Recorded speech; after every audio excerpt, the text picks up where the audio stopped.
This video is called It's Okay to Be a Mess. It's great reading from St. Paul where he talks about what a mess his life is.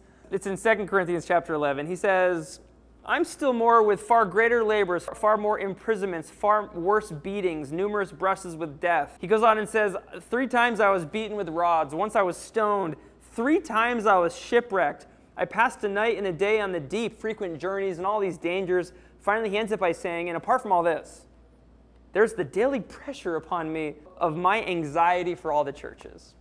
He's filled with this anxiety for all these churches, all his responsibilities, and then he's all these shipwrecks and all these terrible things. And yet, he's boasting about these things. What a lot of people, when they hear that, they think, oh, okay, here's this like Paul, this religious guy, this follower of Jesus, and they'll probably take like the Sigmund Freud approach, which is, this dude is living in like a waking dream. He's just using this God stuff as like this fantasy because his life's not going the way he wants. But that's not really what Paul's doing. What he's saying here is I'm boasting in the things that show my weakness.